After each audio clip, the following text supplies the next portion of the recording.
You see this a lot on Instagram. The girls who were considered not attractive, who go and have a whole lot of plastic surgery to glow up. Or the butt implants too, right? Well, physically, yes, a lot of physical transformations.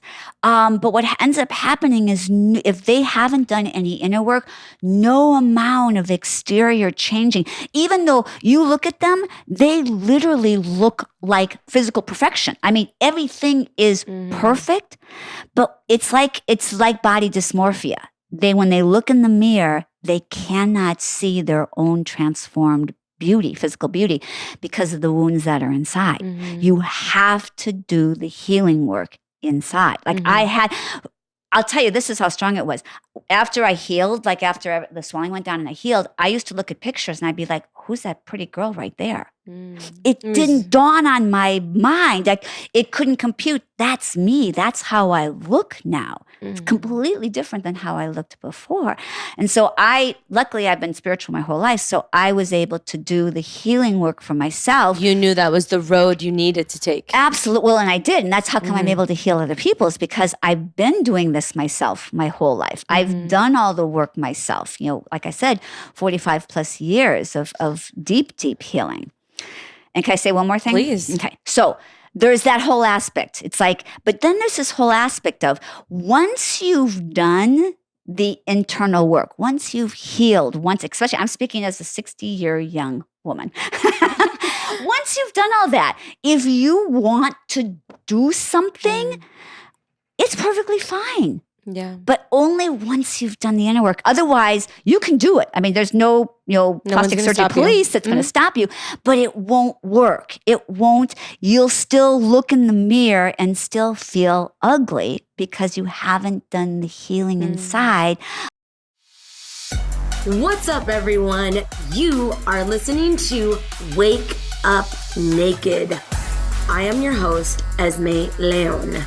We're going in deep into ourselves. We're going to be talking about ideas and concepts and things that have the potential to actually change our lives.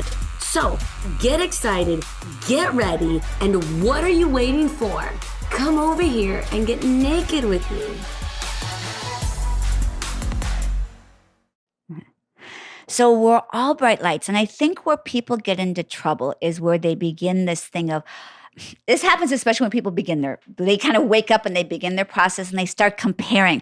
Oh, I'm awake now. And they're like, oh, that person's more awake. Oh no, that person's even more, I need to be more awake. And then you get there and you're like, I'm more awake. It's like this measuring it. And what ends up happening, you go back to that old paradigm of, okay, I got an A, well, I got an A+.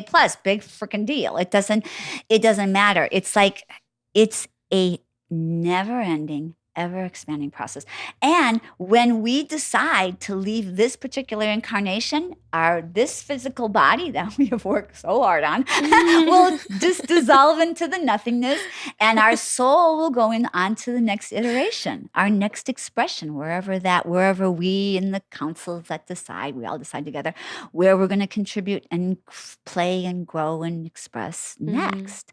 So it's, but the comparison will shoot you in the foot if we get caught in that. And I see that especially with people who are like just waking up to their spirituality. Is it like they kind of like, it's just like a new thing. Oh, I'm here. Well, wait. Well, that person's. It's like no. Just enjoy enjoy. It's like enjoy the ride, enjoy the journey. Yeah. Anyone that sees you from the outside, and not to disagree with them, would think, wow, what a beautiful, well put together, sexy, 60 years young woman. Have you always been this put together, or what challenges have you had that the naked eye hasn't seen? Yes, I've had a lot of challenges. And I'll say this first. Especially being in the spiritual world and also in the world where you get to express and the fun and the sexy and all of that.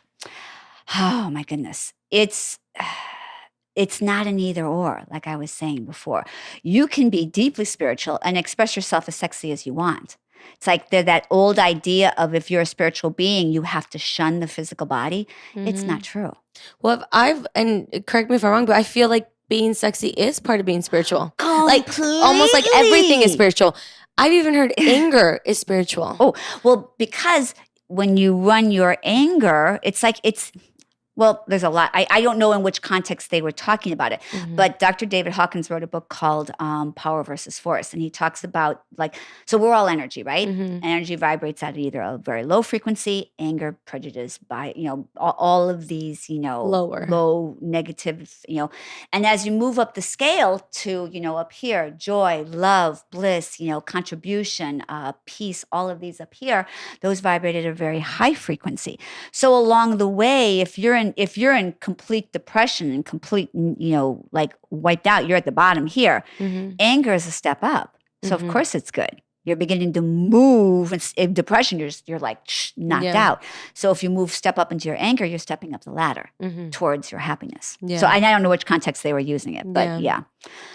So, but to answer your question, yes, everything is a spiritual expression. Yeah. But to talk about the challenges. Yeah, what's been the most challenging thing you've ever grown through? I know. Girl. It's going to be really, really real. So, when I was born with this part of my mouth. And I was like, you know what? I've never publicly talked about this. Wow. This is the first time I'm talking about this publicly. Really? This is really deep. My heart is racing. Yeah. And actually, it's funny. I was going to do a YouTube video on it, and I haven't done it yet. But so you're the first one that I get to talk about this actually publicly. And people know, but literally on camera. Right. So what happened was this part of my jaw never grew. So when I was younger, I had a speech impediment. I spoke with a lisp. And even through that, it was so funny because when I was in grade school, I wanted to do the things I'm doing now. I remember my teacher, she had this it was an advanced course, English course, and she invited some students to go give talks.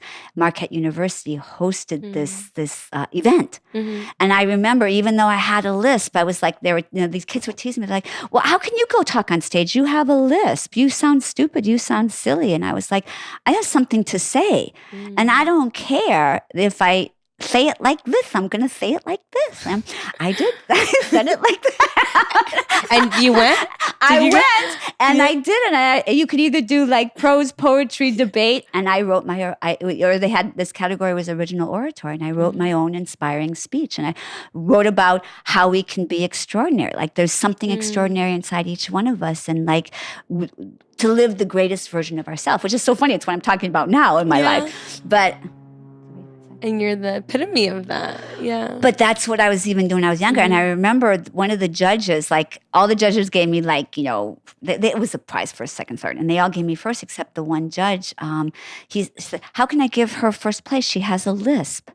My mother, who was the most beautiful angel in the whole world, went up to him afterwards, is like, who do you think she is? She's up on stage, even with the lisp, blah, blah, blah.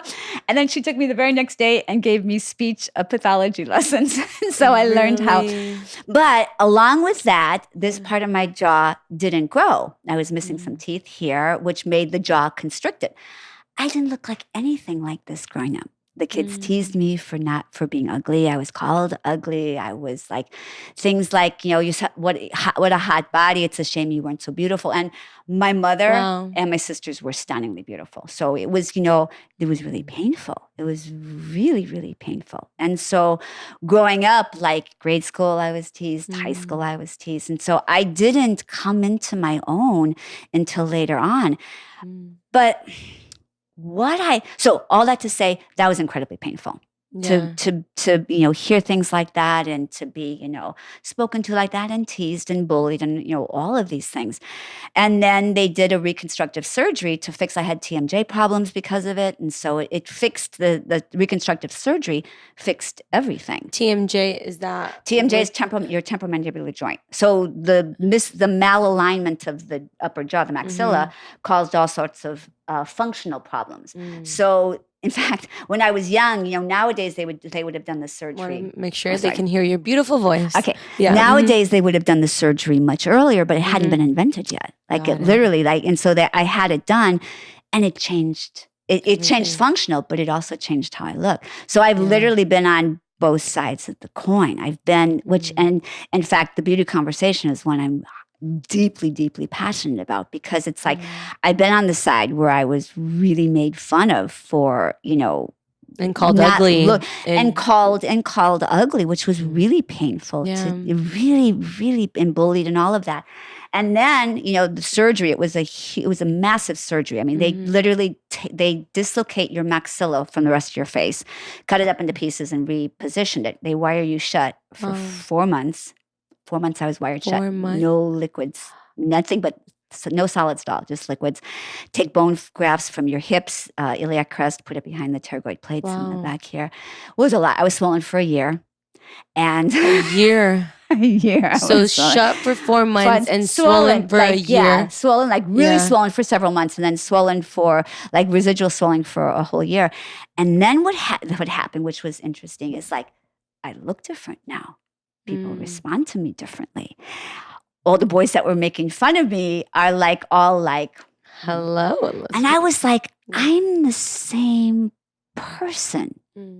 Everything about me is exactly the same, except how I look physically on the outside to you. And I was like, wow, this is so interesting. So to be on both sides, and I could speak a lot to this subject, and is it okay if I just talk a little bit more about it? I would love it. The reason I'm not saying anything because I'm listening with. Okay, so here's the thing. Again, we're into the dualities, right? We're into the dualities of beauty on the outside, beauty on the inside.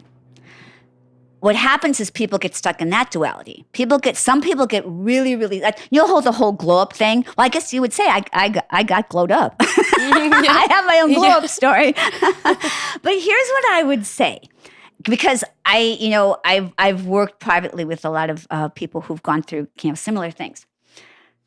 No amount of glowing up on the outside is going to heal a pain you have on the inside. Like for me, I had to first heal the wounds. I mean, for years I've done so much healing and clearing work about, how people, calling me names and doing all these things. And my own impression of feeling that I was ugly, because I felt that myself because I was told that.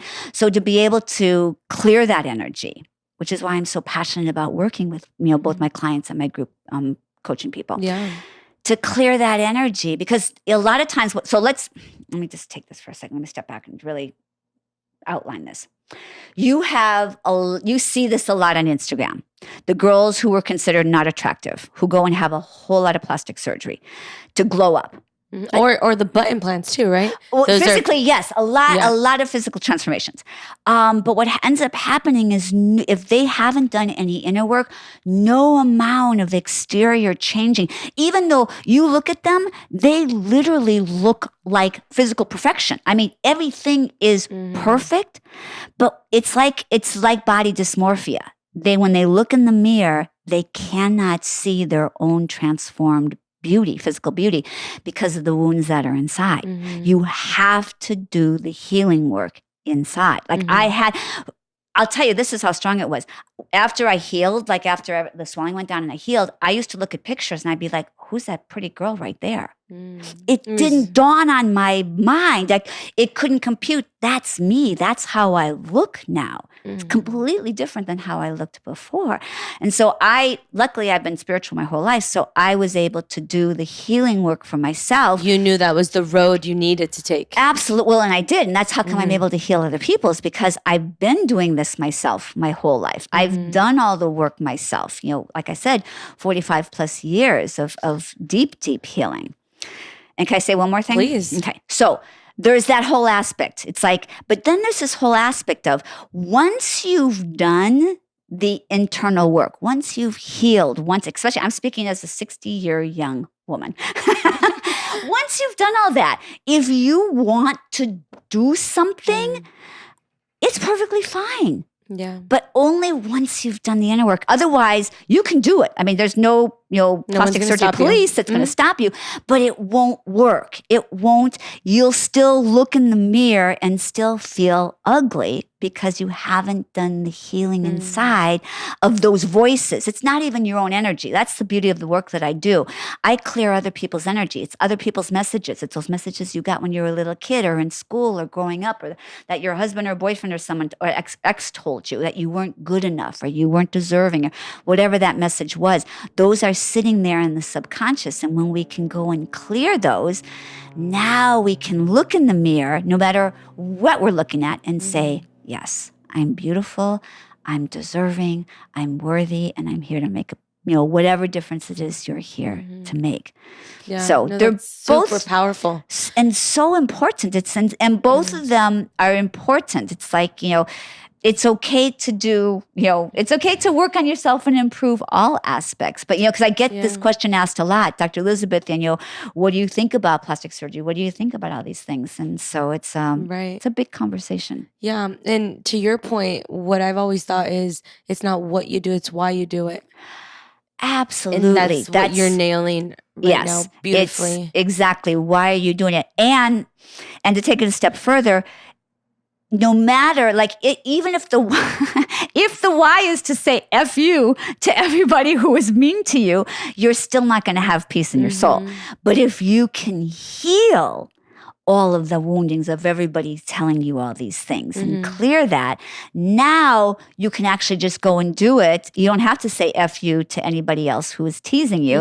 The best F you is you coming out and being your glorious self. Yeah. I went to my 40th high school reunion 2 years ago, and it was hilarious. A lot of them didn't recognize me. And all the ones that were mean to me were now chasing me around. All the boys, yeah. And they were probably all, not to be rude, but probably gained a little weight, maybe a little bald. I feel like that happens a lot with reunions. Yes. Well, it's funny because I gave a talk recently, and this one woman raises her hand and she's like, Dr. Elizabeth, why are you talking towards, to the men and helping them? I said, you're here to help us. I said, boo-boo, I'm single. Have you seen my dating pool? I said, I think so. You're like, I need to help them to help myself. I need to help them. That's really cute and true. It's true. You know, true. I'd had to lower. First, I was like, I'm not going to date under 50. I'm not going to date under 40. Okay, I'm not going to date under 30. But it's like, come on. Well, it's like you take care of yourself and on the inside and outside, which I think is the beautiful part. And the more you take care of yourself on the inside, the more glorious it shows up. It's natural. Absolutely. You don't have to force it. If you're taking care of yourself on the inside, which is what you do. Exactly. And so you want a partner that does the same. Well, not only that, it's energy. It's the energies have to match. I have the energy of an 18-year-old. I wake up every morning. I literally still feel 18. I go work out in the gym for 2.5 hours because I have so much energy, and the energies won't match. I remember I found this one guy and I connected online, and he was in his 50s, and he had had this really cool career. I was very athletic, and after the one conversation, we were talking. He says, "You're lovely." He said, "But I'm exhausted." He said, "I want to sit on the couch and watch TV and retire." And I'm like, oh, hell no, I can't do that. I said, I'm just starting my next career. I said, no. I'm just starting my next career. I love that. I said, I'm not interested. I said, I have a list of all these places I want to travel around the world and do all these cool things. I said, sit on the couch? You can do that when you're dead. That's beautiful. That's awesome. And I think it goes to show what you've been doing is working. And to tell them it'll work for them too. Mm-hmm. I'm not special. I'm not unique in any way, shape, or form. Mm-hmm. If you follow the steps in my book, if you follow what I teach, if you follow what we share here, if you do the work, it'll work. I remember one time I was walking into the gym and this one person, a friend of mine overheard this one person say, oh yeah, she's 60, but that's just good genetics. And I said, boo-boo. I said, at 60, this is not an accident. At 20, this could be an accident. At 60, it's not. Even at 40, it's not an accident. Even at 30, sometimes it's not an accident. It's really, for women, I talk about it, in my book, I talk about a thing called the infallible years. It's, the infallible years is the time where you can eat whatever you want, drink whatever you want, do whatever you want, and you bounce right back. Doesn't matter. But everybody falls away from the infallible years at different times. I fell away when I was a teenager. I'm tiny. I don't, I couldn't be eating junk. Thank God I started eating healthy when I was young. But, most people, what happens is they go out of the infallible years. And then what happens is that they keep eating in and out. Oh, I shouldn't name names. Oh, that's fine. Okay. In and out, or McDonald's, or right, or whatever. some kind of junk, and so what ends up happening is that all of a sudden, so it changes, and it's a choice, and you have to make the choice, and you have to want to make the choice, and then what happens is you make the choice, and then it becomes a healthy lifestyle. We can't wait to go to the gym. I know that. Literally, I went to bed last night. I was like, I can't wait to work out tomorrow. And here's what I want to share with them too. You can't, because what ends up happening is then you start, you make it a game. I want to see how much stronger I can get today than I was yesterday. And people think, oh, that's only good till you're about 30 or 40 or maybe 50. But no, I say this and I genuinely, absolutely mean it. We have the capacity to grow younger and stronger and deeper and richer and wiser and more flexible and more radiant, more beautiful, better in every way, every single day. If we engage in that mentality, we can do that. And so then when you get excited about it, then a healthy lifestyle becomes something that you're passionate and excited about. For someone that might be listening to this and say, okay, that's cool, you're there, I'm happy for you. I feel terrible. I don't feel good. I've tried to work out and I just can't stick to it. What's one simple, and I know this is hard, but if you could help them start to move in the right direction, what's one thing you would tell them? Okay. Number one would be make the choice. Just that's my first chapter in the book. Make the choice to do it, because in the choice, now you've made the commitment, and then just take one little baby step. Here's the thing. We love the gym. You don't have to go to the gym. I always tell people, go on an adventure to discover ways to move your body that give you great joy. Go home and make love to your partner for 5 hours tonight. You're going to burn a lot of calories and have a lot of fun. That's a pretty good choice. There's a lot of ways to do it. There's a lot of ways. You can walk, you can run, you can ride a horse, you can ride a bike, dancing. I go dancing for 4 hours on Sunday night. It's the best cardio in the world. On the promenade, right? Yeah. I literally am I've gone dancing for 6 hours sometimes. I literally come home and I'm just like, oh my God. But you can, if you just go for an hour or two, you're going to burn. But you don't know where to go if you have to ask your soul. And then I can hear some people going, I can hear it. And they're going, but I don't know what I love. So, well, then don't sit on the couch. Go try different things, right? Don't be afraid to try. Absolutely. Yeah. Try different places, try different gyms, try different classes, try different instructors, try different things. I've heard this with yoga, especially when people are like, it's good to meditate. Yoga's good. And I went to yoga and it just didn't work. I'm like, you went once to one instructor, to one studio. Right. And it just didn't work. Right. It's you have to, but that goes to kind of what we've been talking about the whole time. You have to be willing to be open to really living your life. You're either going to, one of my favorite movies, Get Busy Living or Get Busy Dying. That's Shawshank Redemption, one of my favorite movies. But it's true. It's like, if you're not enhancing your body, it's dying in some way. I don't care what your age is. If you're not improving it, it never stays the same. Never. Because time goes on. So if you're not improving it, you're actually declining. Yeah. So just move. Just move in some way. Well, and here's the thing too. I'm just reading the energy. Sure. It's a group of components. Let's say somebody is depressed, so they can't get it, because depression is a real thing. Yeah. Now, I work with people who are depressed, and a lot of times, and this is not getting into debate on depression, but a lot of times people are depressed because they are not living their highest life's purpose. they're depressed. And when they begin to turn their life around, the depression goes away. I've seen it. I've literally helped clients do it in the years that I've worked with people. So if you can just take a step in the right direction, oh my goodness, like, we were talking about the dominoes, do one thing that will get everything else going. But if you stay stuck where you're at, and here's the thing, I've been through really, really difficult things in my life. People would probably be like, you're so up, yeah, me. I've been through some really difficult shit, like really, really painful things. I was in a car accident so bad, it involuntarily retired me from being a dentist when I was actively working as a dentist, wiped me out, lost everything.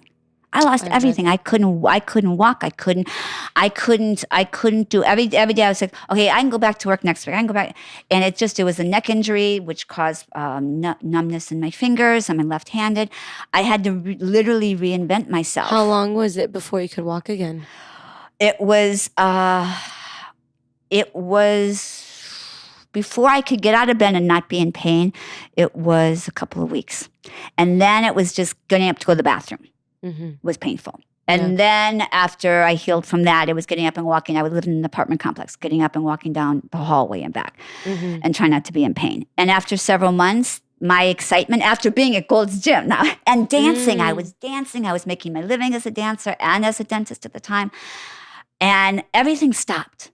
Everything. The income. That's with the accident, right? Everything, yes. Yeah. This woman who hit me, and she hit me, wiped everything out. And so literally it was months before I could get out of bed. And then my highlight, this is a woman who would run around and have, tons of energy to work out and dance and do all these things and work full time, going for a walk to the beach. I lived maybe a couple blocks from the beach at the time. That was it. And I had to find the peace and the joy in, like, when I'm dying and longing to go and really move my body. I was in so much pain, I could literally just slowly walk along the ocean and walk back. And I had to find the peace and the solitude of that, and heal. And once I was able to do that, like be okay with that, my body started healing. Like as I took it one step, instead of being so angry at where I was at, when I really surrendered. Yeah. Here's where I am today. I'm in bed. I can't get out of bed. My mom had to fly out and help me. I couldn't take care of myself. She had to help me. She had to take me to all my doctors. There was nothing else I could do. And so I literally had to go through the process. I had to find gratitude. I'm alive. I'm moving forward. I have a mother who could come and take care of me. I mean, I had to really find gratitude in everything. And the more I found the gratitude, the more I was okay with where I was, the faster I moved out of it. So gratitude and acceptance, it sounds like. Is surrender, and people get confused with surrender. Yeah, surrender, yeah. Surrender. What does it mean to you? Surrender isn't like, I just freaking give up. That's not surrender. That's laying down and dying. That's not what I'm talking about. Surrender is stop fighting where you're at. If, like for me, I had to stop fighting. Okay, I'm going to work tomorrow. I'm not going to work tomorrow because I can't get out of bed. So I had to surrender that my ass is in this bed and it has to heal. Then what I started asking was, okay, what's the gift here? My whole business, everything I'm doing right now is birthed out of this. And here's the crazy thing. I went back to dentistry to bless it and let it go the year before. And Spirit said, you're only going to be there for less than a year. And I remember I started making a lot of money. And so I was just like cashing my checks. And I remember cashing his check going, oh, I could do this for a couple more years. I heard Spirit. No. The next day I got in the car accident. Oh my God, I just got chills. So it's almost like the money was like so enthralling. Like, yeah. And it was like, no, you're going to reinvent a new way. And everything, my YouTube channel, my speaking, my book, everything, every place I'm contributing in the world came from that accident happening. Wow, that's so powerful. And almost like a reminder that the intuition comes, and if we don't listen, then it gets bigger. It's like, hey, you should do this. Yeah, okay, but I'm just going to make a little more money. No, but really, you should do this. Oh, no, this is where you, and then boom. You know? And the more awake you are, the faster that shit happens. Yeah. So funny. I love that.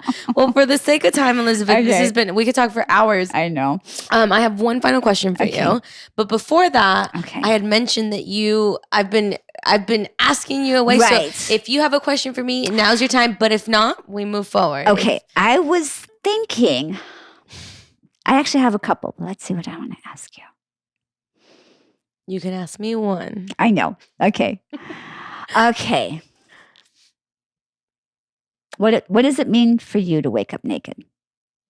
That's a good one. I almost thought that was the one you were going to ask. Let's talk about waking up naked. Wake up naked. I love that title because I always feel like it's not what people expect. They're Right. Like, ooh, like wake up dipping. naked, sexy. Okay.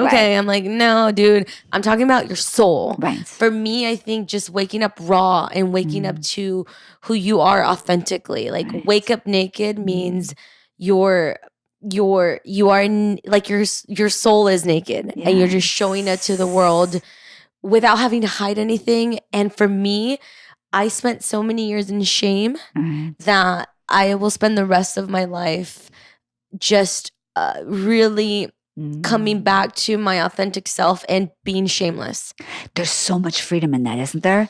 Yeah. So much. And it doesn't mean it doesn't freedom. pop up for me. It just means that when it does, I choose Right. to be shameless. And it gets quicker, doesn't it? You bounce back from it quicker each time. Yeah, and it's practice. It's a practice. practice.